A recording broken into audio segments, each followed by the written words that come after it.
Prayer. Our Father in heaven, there are so many worldly forces that distract us and influence us. Please help us to hold on to the love of Christ as our refuge. Amen. Today we're going to do things a little differently, and I hope it doesn't get too confusing. I've been trying to go on everything in chronological order up until now.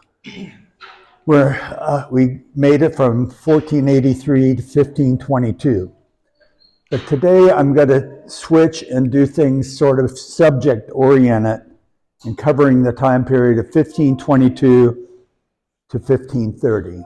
So I hope that'll get us through these years a little bit faster, maybe, and also more cohesively. The first thing we're going to talk about is building a church. Obviously, now that Luther's been declared a heretic and he's living in somewhat relative freedom in Wittenberg, there's a job that needs to be done. How do you run it? How should the church be run now that you're independent? And the first thing that happened is, you remember when he was at the Wartburg, he translated the Bible. Well, Melanchthon, being the Greek expert, edited Luther's translation, and then that was published first in September 1522. And there were 3,000 copies printed at that time. When they printed it, they printed 10,000 pages a day. If you can imagine you're putting a page at a time in these presses, and they were able to do 10,000 pages a day to print that first Bible. A second printing occurred in December. By 1533, 17 editions had been printed just in Wittenberg, another 13 in Augsburg, 12 in Basel, 1 in Erfurt, Greimen, and Leipzig. So the Bible just became the bestseller. Another thing that's important is if you're going to have a church, is you got to sort of define what your theology is. And Melanchthon wrote the Uncommon Place of Theology, and that was by 1595, 67 editions of that had been published. So those were the two basic principles of the new church. Hymns also became important, and Luther wrote the first hymn, and I don't have the year of that. 1523. And the occasion of writing that first hymn was the first two Lutheran martyrs were burned at the stake in Brussels in 1523, and Luther wrote a hymn commemorating that sad occasion. Building a church continued with the first hymnal, then was published in 1524, and Luther himself wrote 24 of those hymns. And of course, we sing always, probably next Sunday we'll sing A Mighty Fortress as Our God was one of Luther's. Pardon me? I said absolutely. And there are two versions of that in our hymnal. One is the modern one that I prefer. I don't know if you've ever sung the original version, but The original version is the ringtone on my phone. What? Is that right? The original version is the ringtone on my phone. Oh, it's a little different than you like that, huh? Oh, no kidding. Okay, anyhow, the hymn singing was an important part of their liturgy. Then came the catechism issue, and this this became a little political. Friedrich the Wise Luther himself observed that many of the parish priests were not very competent. and Friedrich the Wise wanted some standard established for what the priests were going to be teaching. And so Luther asked some of his colleagues to write a catechism, and there were two catechisms to be produced, the small one for confirmands, and the large catechism was to be used by the priests and the outlying parishes. That he tasked them to do that in Friedrich the Wise died in 1525, but right before that, he died. Luther tasked that these catechisms be written, and the group that he assigned it to could not come to an agreement. And finally, in 1529, he went and did it himself. And that's, I think, the small catechism, I know, is what we still use today. I presume that the large catechism still is used by pastors. Then the next problem was that the Roman Catholic Church discontinued the support of schools in Lutheran territory. So now Luther had to come up with a school system, and when he went through Italy, one thing he liked in Italy was their school system, and so he had tasked Melanchthon and Bugenhagen to come up with a school system for the Lutheran areas. Oh, and one of his issues about education was, he said that at this point in 1530, he wrote, "It's more important that boys study law than to learn to be preachers. But all honorable callings are God's orders. Not all jobs are important, no matter what your job is." Melanchthon and Bugenhagen then designed the school system. And this is the first time I think I've mentioned Bugenhagen. And could I ask you to read that? Bugenhagen produced rules and regulations for religious services, for schooling, and for social issues of the church, and convinced people to follow them. In 1539, superintendent of the church in Saxony. After the death of Luther, Bugenhagen took care of Luther's widow and children. He died in Wittenberg in 1558. So Melanchthon and Bugenhagen became the leaders of the church after Luther passed away. But one point in here that I think, or 2 points are worth mentioning here. One is social issues. That's another, that becomes something important, and we'll discuss that here in a minute. The other is the superintendent of the Church of Saxony. Those of you like myself, I had some of my ancestors were Anabaptists, came to Pennsylvania as Amish, and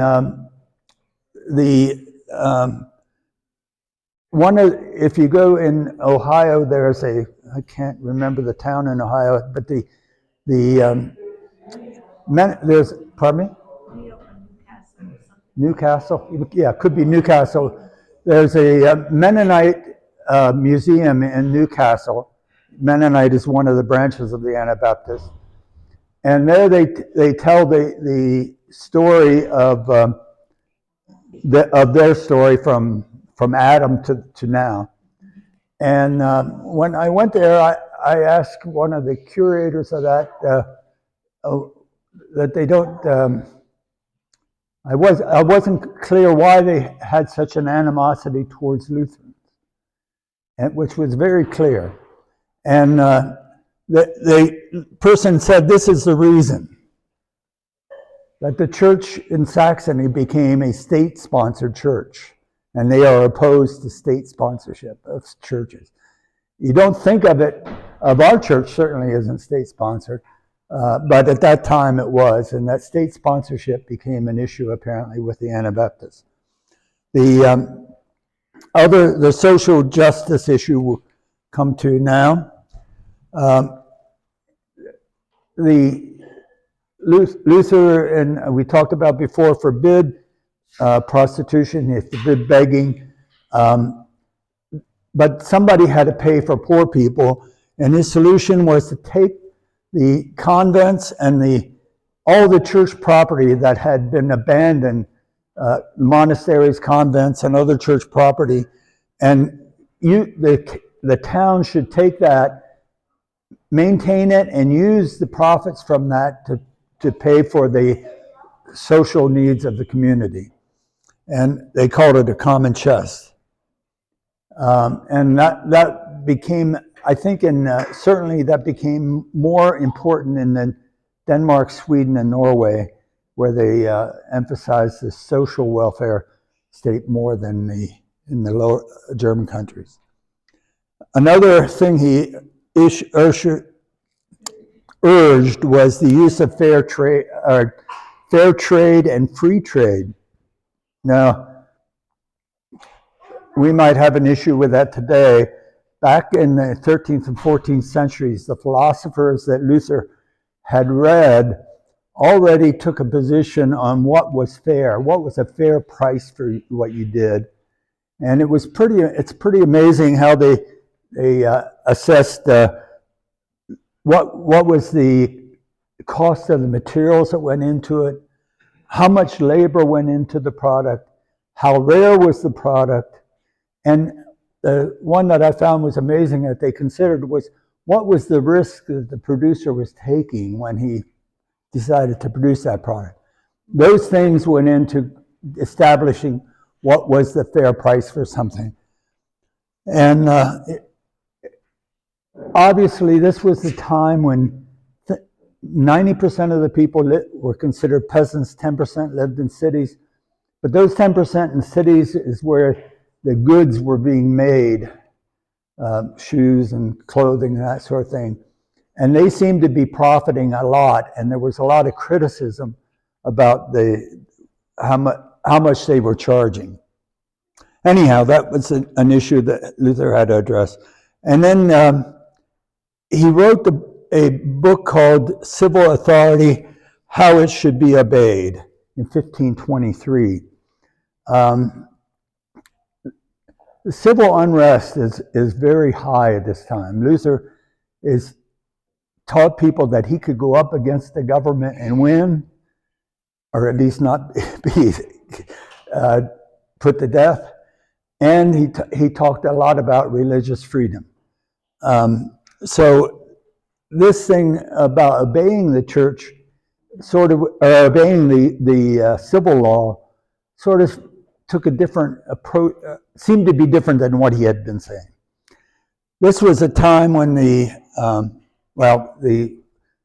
get to it in just a minute, the Peasants' War. But first, on the issue of civil government, the Roman Catholic Church took the position that the civil government was under the spiritual guidance of the church.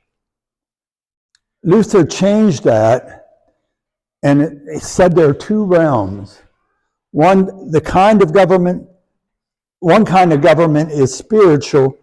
It has the sword, but it has no sword, but it has the word. The other kind of government has the sword. So these were the two, and he goes on to say, thus God himself is the founder of both. Each is altogether divine. The secular government and the church, they're both divine. It is a disaster to confuse the two. Neither one is sufficient without the other. So he's setting up here a separation of church and state that we have today amplified in our government, perhaps. Cindy, can I ask you to read that? Civil government is instituted by God. Obedience to it is a service to God's children and is a service to God. Christians, above all others, should participate in government service, knowing its importance in God's ordering of the world. This addressed the issue of if there are two different ones, should we participate in the secular one? Some people were saying that we should avoid the secular government and just work for the church and just ignore the civil government. And he's saying no, that we should, as Christians, our own standards, our way of living are important for the morality of the civil government, so that we should participate in civil government. Critics of Luther accuse him of leading the German people into blind faith in their secular government. And this became an issue during World War II and after World War II, criticizing the Germans for their blind faith of following the government. Now I want to change subjects again. Remember in the beginning when I said we wanted to look, when we read that National Geographic article, we wanted to know, well, who were the supporters of Luther and who was opposing him? So I'm now going to switch to what support was won and what support was lost in these early years from 22 to 30. Frederick the Wise, of course, has protected Luther all these years, but he never decided to edict that the Saxony was going to be an evangelical state, meaning evangelical in the German sense means following the gospel. But Frederick died in 1525. Frederick was never married, had no heirs, and his brother, Duke John, took over his part of Saxony in 1525. And Duke John immediately declared that Saxony was now going to be an evangelical state. So now Luther had state sponsorship in 1525. Whoops, I went the wrong way. Other support won. Many free cities declared themselves to be evangelical. Other cities like Nuremberg, Augsburg, Strasbourg, Lübeck, Hamburg were embracing the evangelical faith but hadn't yet declared themselves evangelical. The Grand Master of the Teutonic Knights. I remember the Teutonic Knights went up into the Baltic area and brought Christianity into Russia and Lithuania and that area.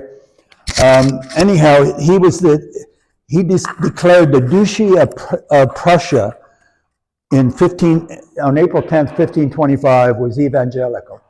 That was the first state to declare themselves to be for the Luther and the evangelical church. And I wasn't sure when I knew Prussia was a big part of World War I was, Prussia was the invader, yeah. Anyhow, I looked up where was the Teutonic Knights, and I was surprised that it's essentially what we call Königsberg. Today it's called Kaliningrad. It's this part of that borders Lithuania, this little area here around the edge of the Baltic. And that was all of what Prussia was in those days. Later on, obviously, Prussia expanded and became the powerful thing that it was in World War I. Other support won Hesse. I think in central Germany was about to go evangelical. Denmark and Sweden couldn't agree with each other, but they both agreed that they were going to go evangelical. Now, you remember when Luther went to Worms, this guy, Franz von Sickingen, said he could protect Luther. He was a supporter of Luther. Well, the Prince Philip of Hessen and the Archbishop of Trier laid a trap for von Sickingen. On the Mosel River, Trier decided they refused to pay the tax that von Sickingen had levied on Trier. So von Sickingen took his army up the Mosel to force Trier to pay. The Archbishop of Trier sent his troops down the Mosel to meet von Sickingen on the Mosel, and Prince Philip sent his troops up the Mosel behind von Sickingen. So the Mosel River is a narrow river valley. Von Sickingen's troops were trapped in the middle, got slaughtered. Von Sickingen himself was able to escape over the Hunsrück Mountains, and he went down to his castle at Landstuhl, but Prince Philip of Hessen followed him there and was able to kill von Sickingen there. So here was this military support that said they could protect Luther, and that's now gone. So that support is lost. The petty knights, Hutten was the head of the petty knights, and he had disappeared. He had syphilis and went to Switzerland for treatment, and he died there. So now the petty knights who might have provided Luther some protection, they're gone. Von Karlstadt, who was Luther's mentor and head of the university, split with Luther over, he thought Luther was not spiritual enough, and von Karlstadt quit the program. Thomas Müntzer was another reformer. He was an Anabaptist, and he didn't feel Luther was carrying it far enough. He wanted to take this into a civil uprising, and so he split with Luther, and out of that he led the what's the war called? The Peasants' War. Peasants' War.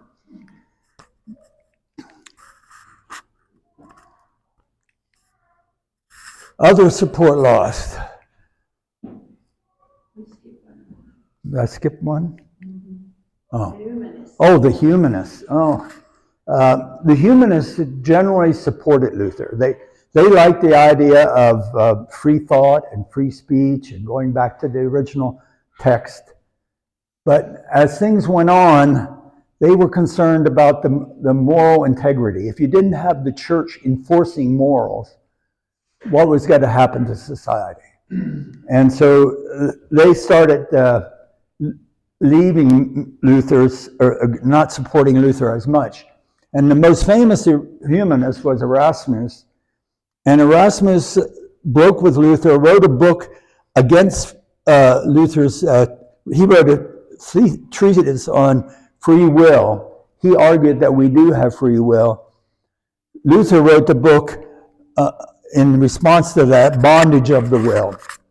And the bondage of the will that Luther was talking about is we do not have, our free will is not strong enough that we can live pure lives, that we sin no matter what we think we want to do. And Erasmus was arguing, no, if you can't work hard enough at it, you can live a pure life. And anyhow, this was a response in Bondage of the Will. True faith and love are not the result of an appeal to our better judgment, our better nature. They are wondrous miracles of God's gracious gift in Christ. And so that essentially is the essence of Luther's Bondage of the Will. Another guy that I told you during when they were going through the competition to elect the next emperor, Henry VIII threw his hat in the ring, but he didn't get much support. He was still trying to get divorced, and one of the things he thought he could do to win the Pope's support was the Lutherans had come out against the seven sacraments. And Henry VIII decided that he would write a book defending the seven sacraments, and that would get the Pope's support. In fact, the Pope did appreciate what he did and gave him an award for that, but he didn't give him his divorce. But anyhow, the seven sacraments became a big issue. And do you all know what the seven sacraments are In the Catholic Church. in the Catholic Church? Do you know what our two sacraments are? Baptism and communion. The baptism and the Eucharist is what's listed here. That's what these are the seven that the Catholic Church has. Baptism and Eucharist are our two. Confirmation, penance and reconciliation, last rites, holy orders, and matrimony. We now consider them to be rites and not sacraments. Can I add, like, we do all of those things as Lutherans, but our definition of a sacrament is something that God commands, or specifically Christ commands, that contains an earthly element and a promise. And so the only two things on that list that are commanded by God are baptism and the Eucharist. The other things are all good things, blessed things that we do as the church, but they're not commanded. There's not a penalty if you are single, or you're not in any jeopardy if you die before somebody anoints you. You know, they're nice things and can be powerful things, but they're not sacraments. Now, during Luther's time, when they applied this criteria that Pastor Wendy just said, there was one other element that came to light, that maybe it should be an added sacrament. Can anybody guess what that was? Foot washing. Yep, you got it. Foot washing. Foot washing.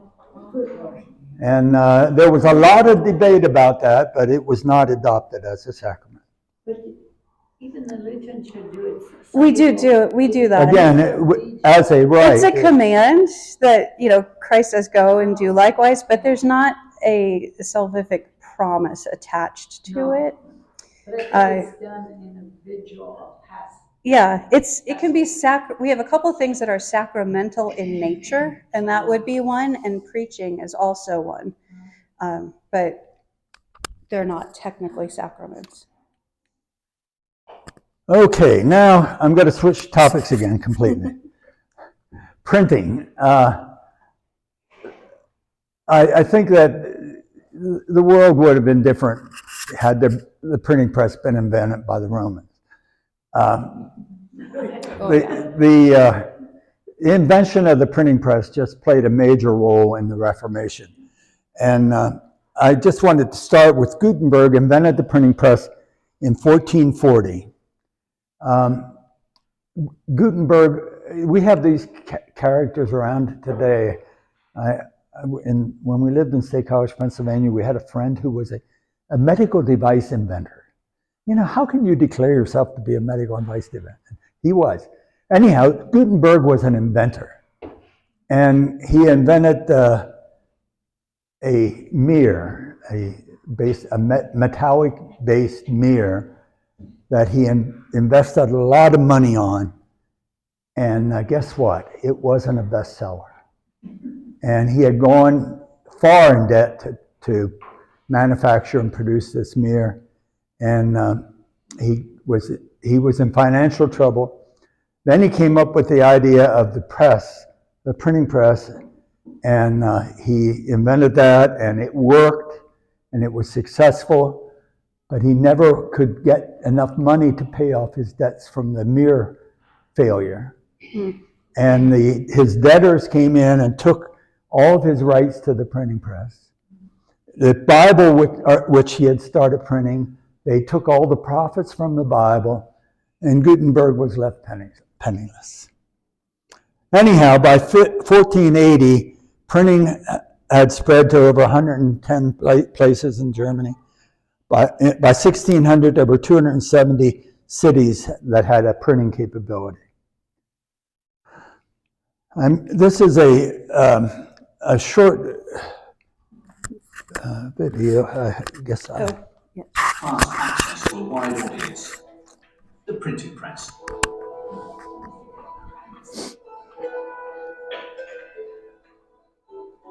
The individual letters were cast back to front, laid out in galleys and fixed in position. The ink was made of linseed oil and soot, a formula which produced pages that haven't faded in centuries. The sheet was printed in the press. This device later lent its name to an entire branch of media, the press.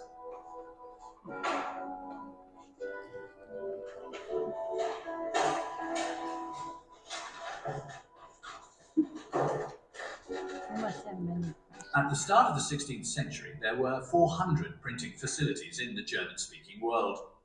Melchior Lotter's print shop in Wittenberg was the first to publish Luther's New Testament in September 1522. With 66 reprints, the work had had a run of 100,000 copies by 1525. It was the first bestseller in German history. Luther's translation wasn't always literal. He used everyday language with colloquial turns of phrase. The New Testament in German, a translation by Martin Luther. Traveling booksellers offered Luther's Bible for sale at markets. Demand was huge. Can you read? Yes. Then read.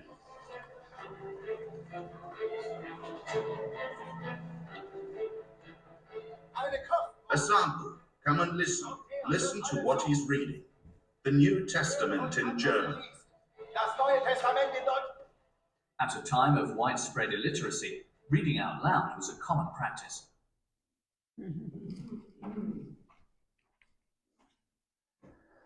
Anyhow, that gives you a feeling for a couple things in there that were important. I think one is that the German language had not been standardized up until that point.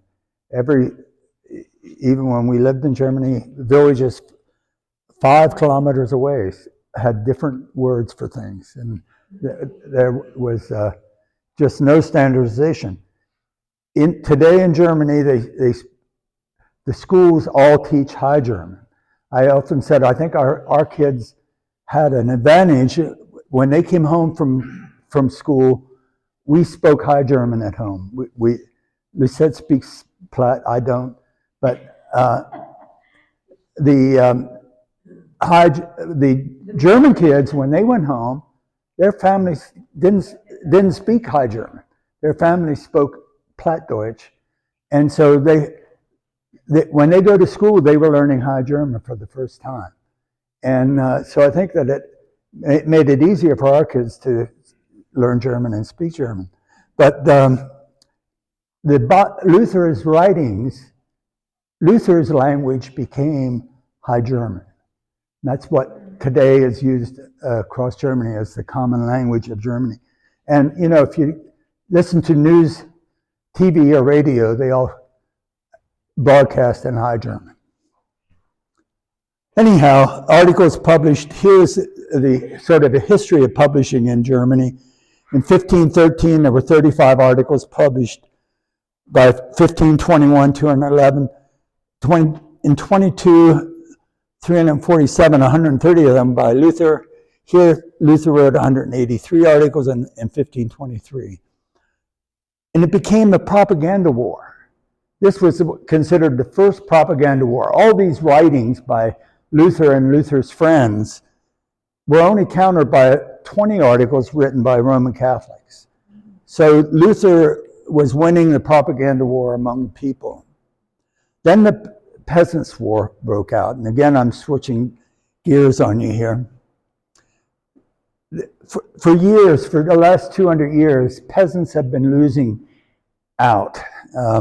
It started with the changes in laws and labor and monetary inflation. Evasion of rights. This is the one I think hurt the poorest people. Forests and streams were considered public property earlier in Germany. By this time, the nobility controlled the forests and the streams. So if you wanted wood to burn in your house in the winter, you now had to pay for gathering that wood. There were strong religious overtones in the the peasants declaring their freedom. The equality of all men before God in the priesthood of all believers gave rise to people feeling more independent and more free in their secular world as well as in their religious world. Luther's Christian liberty became liberation from feudal exploitation. They changed, included peasants, animals. Oh, this tithing.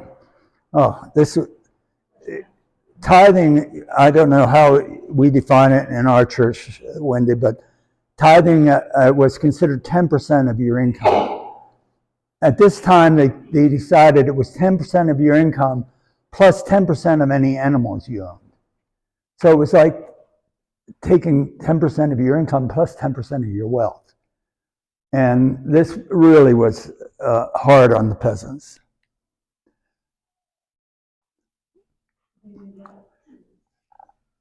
When it started in southwestern Germany near the town of Heidelberg, and just spread across Germany and Austria like wildfire. They burned much of the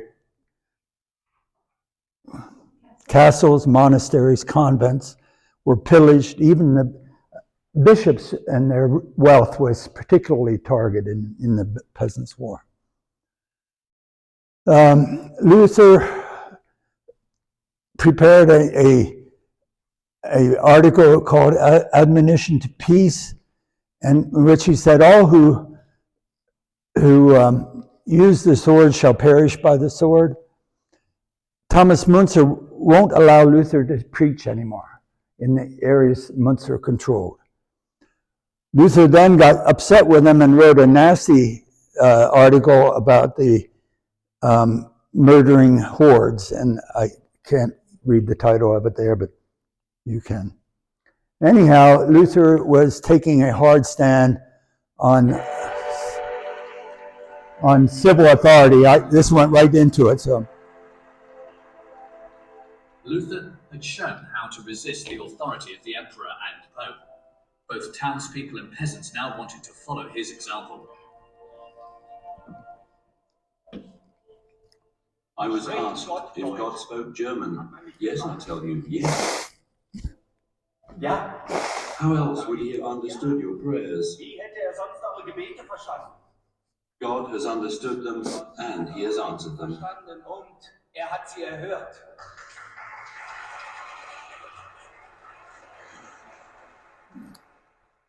Is that also true for the prayers of us peasants? Der Bauern? The peasants expected Luther to side with them. Gott hört auch die Bauern. God also hears the peasants and he sees the injustice done to them. Aber But fighting injustice with injustice is not God's will. It's the will of the devil. das ist des Teufels. Luther distanced himself from the peasants when violence broke out in May 1525. They also targeted members of the high nobility.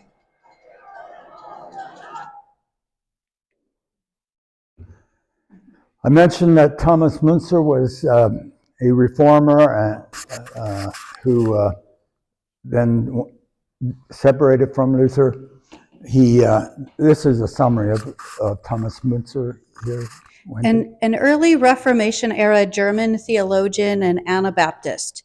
He turned against Luther with several anti-Lutheran writings and became a rebel leader during the Peasants' War. In the battle at Frankenhausen, Müntzer and his farmers were defeated. He was captured, tortured, and decapitated. Now there's some, after all this chaos, pros and people for and against Luther, stabilizing factors. The first was Pope Leo X died, and they elected a new pope, Adrian, who was from Holland, a Dutchman. And he is the last non-Italian pope elected until John Paul II was elected, for about 450 years. Adrian the Sixth, this gentleman, the Dutch guy, tried to reform the church. He lasted only 18 months until he died, and some people think the Italians poisoned him, but I guess we'll never know that. But after that, Pope Clement VII took over, and he was an Italian prince, and he pursued pleasure, and he really had no time, and he tried to undermine Charles V. He formed a league called the Cognac League to oppose Charles V, but anyhow, he's in opposition to the emperor. He's really only interested in personal power, and he doesn't care about the Reformation. Landgraf Philip of Hessen, who had been opposed to Luther, now switched sides and became a strong supporter of Luther. In 1926, at the Diet of Speyer, 1526, at the Diet of Speyer, Luther, they set aside his edict. The Edict of Worms was that he should be put to death was suspended. And so now he was really free. He's still convicted but not suspended.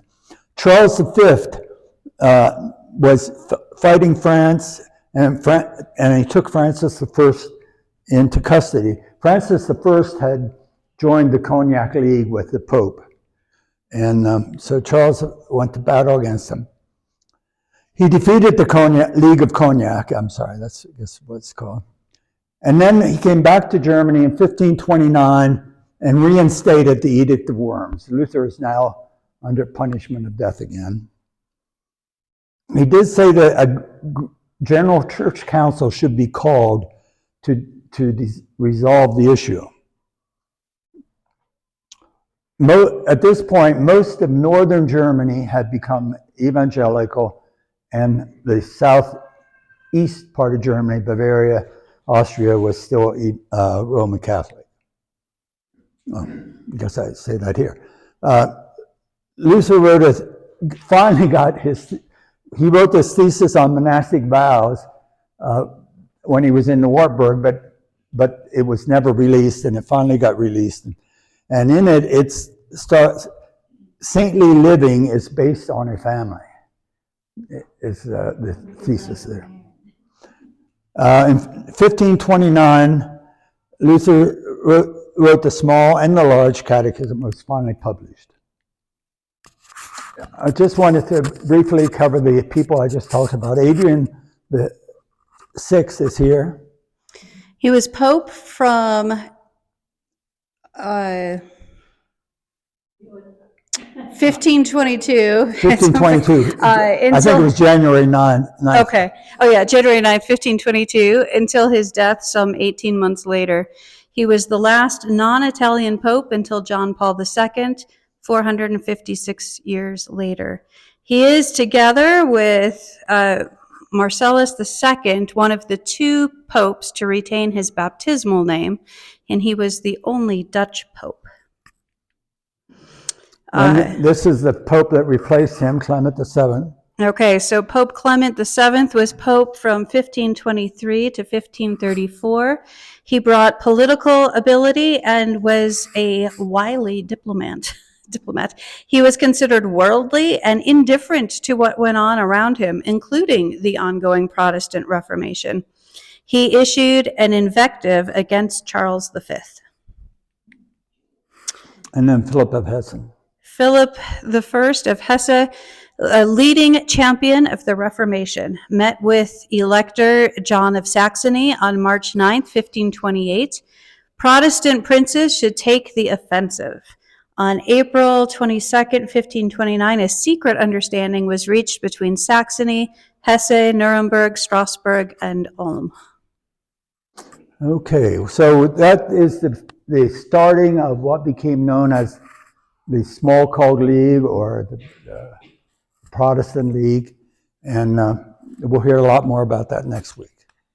Can I make a quick plug? yeah. We've been putting pieces of the Small Called articles in the newsletter every week. I don't just to Okay. see who's reading that, but no, that's where we are. I try to put something from the confessions every week, and we're Now, the on this issue of topic. another issue during this time frame was Luther married. Luther did not want to marry because he expected to die soon. But the 9 nuns had escaped from a convent and came to Wittenberg. 8 of them were married quickly, but Catherine von Bora refused all offers. I should say Catherine von Bora did have a suitor that went home to Nuremberg to get permission from his family to marry her, and not only didn't they give him permission, they didn't allow him to go back to Wittenberg. Anyhow, there was another, one of Luther's friends who was older that was suggested, and she refused. Anyhow, Luther's family father wanted him to marry, and Luther's friends, the other theologians that he was friends with, Melanchthon, Bugenhagen, and those, insisted that if he didn't marry, people would not believe that it was really okay for a priest to marry. So he was put under pressure, and finally on June of 1525, they were married. Luther said it was not a love match, but great affection and tenderness soon developed. They had 6 children. 1 died as an infant. Magdalena died in Luther's arms when she was 13. And I know those of you who have multiple children, you know that no one is more important than the other, but if any was, Magdalena was his angel. And it really hurt hard when she died at age 13. 1 son, Paul, became a physician, and another son became a lawyer. They all did well. Kate provided, and I underline that, but I mean, Luther needed somebody to provide for him. She took in students who paid board, and they had room for about probably 40 students could be housed in their facility. They had additional students came home for their lunch or table talk, and from that 6,600 notes have been assembled and put into the 3 volumes of what are called his table talk. Kate kept an orchard. She had livestock. She managed a fish pond, and later 2 small farms. Curious thing is at his wedding, Archbishop Albert, who was the guy that caused all the trouble with the indulgences, sent Luther a gift of 20 gulden, quite a sizable gift for his wedding. This is a memorial that commemorates Luther here being introduced to Kate.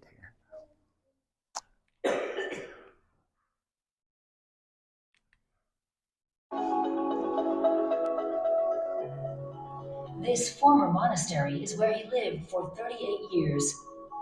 The local ruler gave it to Luther as a family home. The rest was made into a lodging house for students and visitors.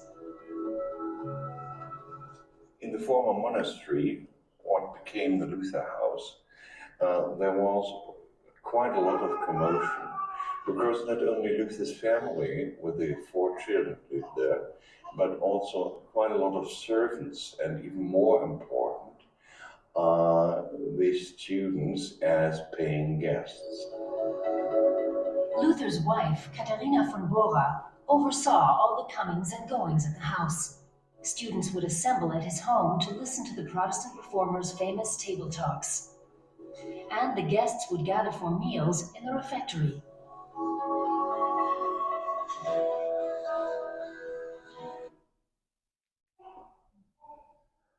That does it for today. Let us close in prayer.